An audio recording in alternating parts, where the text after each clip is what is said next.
Donald Trump's chances of reclaiming the White House have suffered an extraordinary setback. The Supreme Court in Colorado has disqualified him from being a candidate in the state because of his role in the US Capitol riot. US correspondent Mitch McCann has the story. 1 month from the first critical vote in America's election year, Donald Trump marched to a familiar tune in Iowa tonight, criticising his enemies, boasting about his abilities, even lobbing a few bizarre questions at his audience. Does anybody in this room not love their children? Raise your hand. Oh, that guy in the blue jacket. What Trump won't be loving is a seismic court ruling that came minutes before he took the stage. The Colorado Supreme Court says he's ineligible to run for president and won't be on the state's primary ballot. It says Trump cannot run because of his involvement in the Capitol riots. We fight like hell, and if you don't fight like hell, you're not going to have a country anymore. The US Constitution bans anyone from running for office that, quote, engaged in insurrection. Trump isn't facing that charge, but the Colorado court says there's enough evidence to disqualify him as a candidate.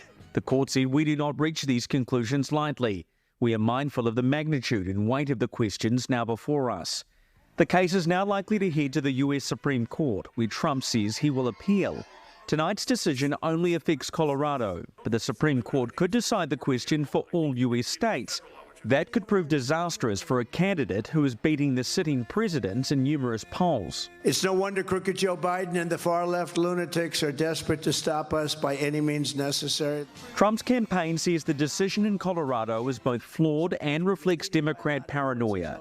Attention will now turn to the Supreme Court in Washington and a panel of justices that could bring down the former president once and for all. Okay, let's go to Mitch in New York. So Mitch, how likely is it that the US Supreme Court will back Colorado's ruling? Yeah, good evening, Michael. Well, Donald Trump does actually have a couple of things in his favour here. The first one is that the US Supreme Court has a 6-3 conservative majority. Conservative, like Donald Trump. The other thing is that Donald Trump actually appointed 3 of those judges to the court himself when he was in the White House a couple of years ago.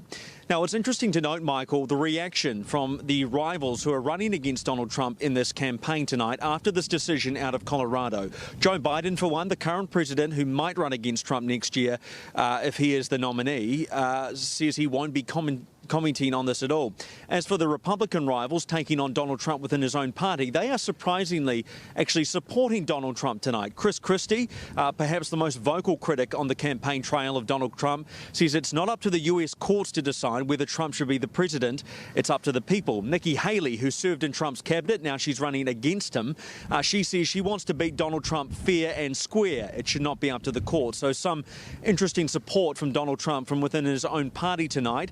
The question now, Michael, what happens from here? Will Donald Trump's lawyers actually have to file this appeal to the US Supreme Court in Washington?